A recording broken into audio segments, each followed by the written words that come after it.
What's up YouTube, this is GalacticGod. I'm coming at you now with another one of my Yu-Gi-Oh! Q&A videos. Now quite recently I made a posting up on my Facebook page asking for people to send in questions for this video. So what I'm going to do is I'm going to go ahead and read a bunch of them off. I have them right here on my handy dandy little phone. I'm only going to give people's first names because I know some people don't really like to have their last name read on camera. Also, if I do not get to your question, I'm sorry, I will try to get to as many as I can. So if I don't get to yours, I will hopefully maybe get to it in a future video, or maybe I can answer it in the comment section or something like that. Alright, so the first question comes from Brandon, and he asks, what first got you into Yu-Gi-Oh? Originally I played a game called HeroClix, and I got into that via collecting comic books, because HeroClix are based off of different comic book characters. It's similar to Yu-Gi-Oh! In some fashions, as in that you buy packs of them and you get a random amount of clicks and they come in different rarities and whatnot. And it is a strategy type based game, but it's played on a board.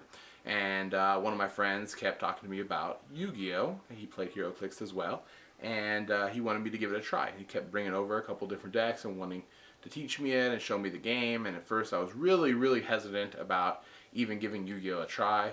You know, it's kind of like, oh, and I don't know, it just seems like it's more for kids. I don't really want to, you know, even like touch the game. I see like just a bunch of little kids playing it. But you know, with his persisting and pressuring, eventually I was like, you know what, I'll just give it a try just to make you happy. And I really dug it. It was really fun, and I got more into it. And eventually, you know, I started buying my own cards, not just using his decks that he would build and bring over. And I started building my own and making a collection, and kind of goes from there. Alright, so Noah asks, how do you feel about the 3-month ban list? Well, the OCG actually has 3 months. We have 4 months here in the TCG. And I think 3 or 4, whatever you want to call it, is way better than a 6-month ban list. I think that this allows Konami to make corrections to the list more often.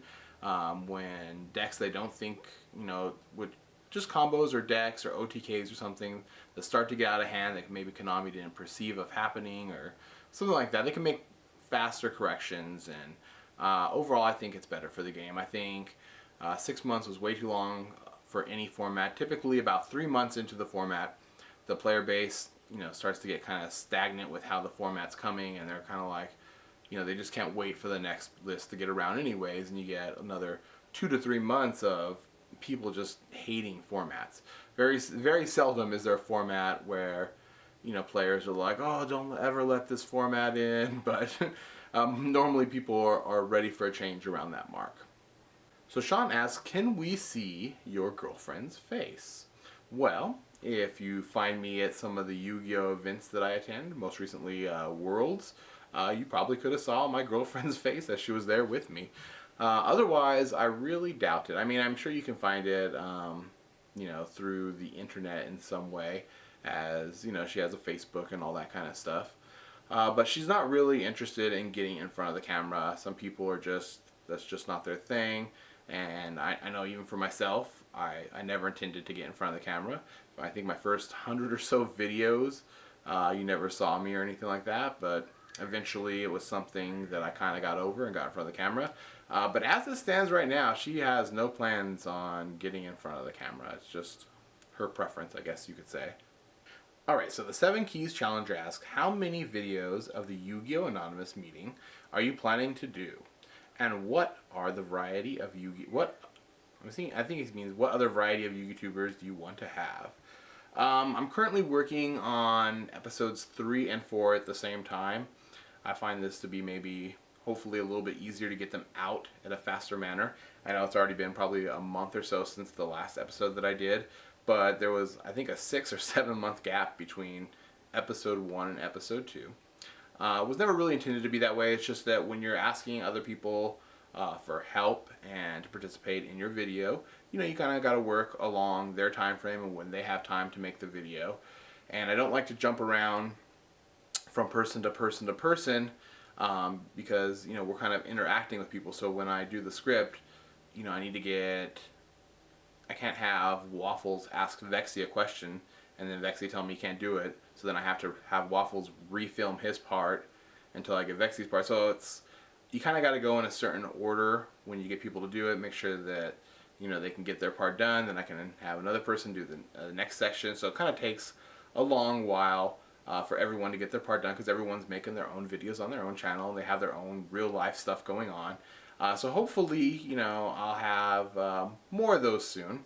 You know, I'm definitely open to working with a bunch of the other channels. I thought it was a really cool way for me to kind of you know, work with other channels in the community too, and I think it's come out pretty good. I really enjoy making the Yu-Gi-Oh! Anonymous videos.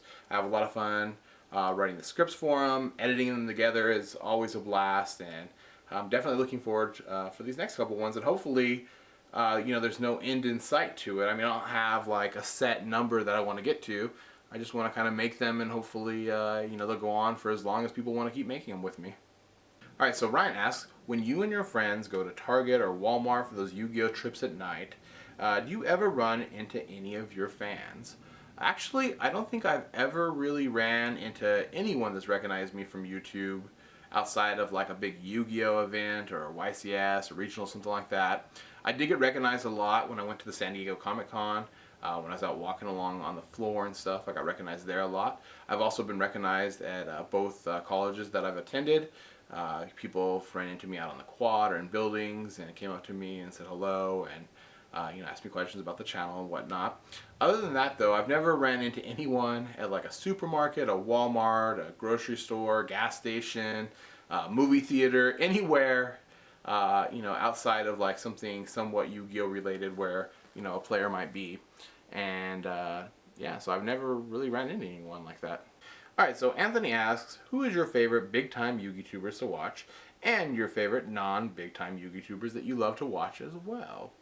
So for some of the bigger channels, I really like Mega Capital G. I think his videos are very well put together. They're always very concise.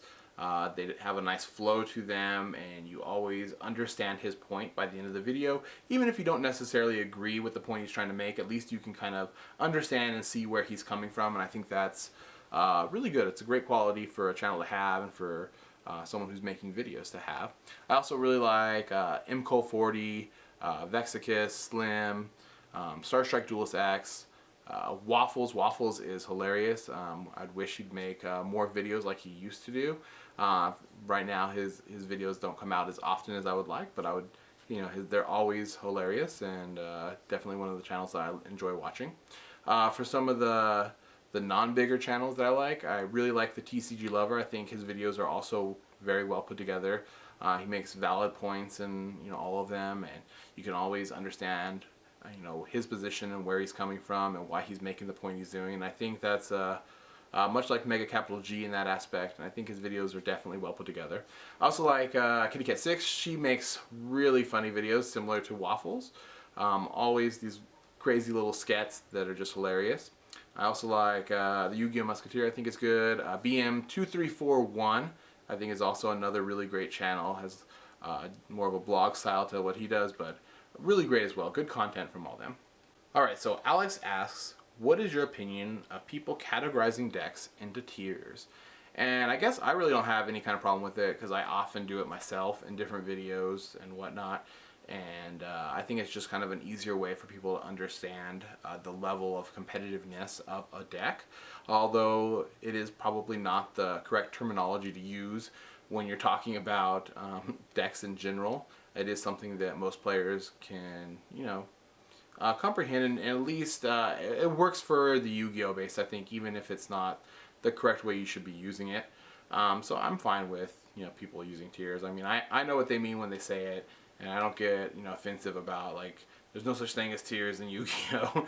I know what they're talking about, so I mean, I don't have a problem with it at all. Alright, so Mitchell asks, if you could have, let's say, 5 cards from any of the Yu-Gi-Oh! Animes with their Yu-Gi-Oh! Anime effect, what would they be? They could be cards that exist, but have different anime, and had their anime effects changed. I guess the only card that I really liked from the anime that I would have loved to have seen have at least a somewhat similar effect was Card of Sanctity. I mean, draw until you have 6 cards is really busted. I mean, if it would have had that effect, I guess it just would end up on the forbidden list, so we never would have got it anyways, but at least something similar. The way it is now, it's like so, I mean, other than the fact that you do draw, kind of, with that card, it's not the same card at all, and it kind of makes me sad a little bit that it wasn't even remotely like it was in the anime. Alright, so Brian asks, how is school going? This quarter has actually been pretty rough. It's been a lot of papers I've had to write. As I'm sure a lot of you guys have noticed, I haven't been posting as many videos as I normally do on my channel. I typically do about one a day, but for the last couple weeks I've been doing about 3 or 4 videos a week. Mostly because I've had a ton of papers I had to write. I also just went through midterms right now, and it's just been an enormous amount of work and studying I've had to do. And I just don't have as much time, for Yu-Gi-Oh as I once did. So hopefully maybe next quarter, I'll be able to get back into the swing of things and going back to a video a day. At least that's my hope. Alright, so Joel asks, what is the worst deck you've ever played or faced? Final countdown. Thomas asks, in your own opinion, do you think it's a good idea for Konami to put Black Whirlwind to 3? And I really have no problem with Whirlwind being at 3. A lot of people were real hesitant about that when it first came, when it was first announced, I guess you could say, and people were afraid Black Wings were going to run and ruin the format. And if you ask people now too, to give the top 5 decks, not everybody's going to put Black Wings in their top 5. I'd probably end up in the top 10 for sure, but a lot of times Black Wings won't even make the top 5. And nothing to say that's anything bad with the deck. I mean, I think Whirlwind definitely propelled it up to a tier 1.5 type position. Tiers. But it's not too overly broken, I think. For me personally, I think the cards that are worse than Black Whirlwind are Icarus Attack and Colute. Every time my opponent is playing Black Wings and they have a back row set, I gotta essentially play around that back row because I gotta assume that it's Icarus Attack. And if they have a card in hand, I have to assume, that it's Colute, and play around that as well, because oftentimes that's what's in the back row and that's what's in their hand. So I find those cards a lot more troublesome than I do Whirlwind, and I don't really have a problem with it being at 3 at all. I think all it did was make Black Wings a playable deck once again, which it really was not before. Alright, so Payne asks, which do you like more, competitive or fun decks? I guess personally I like fun decks more. I mean, at heart, I guess I'm a casual player. I used to be very competitive into the game. But over time, I've had to switch and become more casual, mostly because I just don't have time to keep up with the competitive nature of the game. I can't go to locals every week. I only have one close to me. I can't go to every regional or every YCS. I can't fly around the country to them or anything like that. And I just can't keep up with being competitive like that. I can't play it enough or just keep into that mindset. Plus, I tend to have more fun personally with the game when I just have like a bunch of buddies come over and we order some pizza or whatever, and we just have a good fun night playing Yu-Gi-Oh and just having a good time with your friends and stuff. And to me, that's the fun part about playing Yu-Gi-Oh. Alright, so Chris asks, if you could use any one card in real life, which would it be and why? And actually, I made a video about this once, about Multiply. So yeah, that was what Multiply would be like if you could use it in real life. Alright YouTube, and there you have it. That was my Yu-Gi-Oh Q&A. Remember, let me know any other questions you might have down in the comment section below, and I will try to answer them. And I guess that's going to do it for now. This is GalacticGod, out.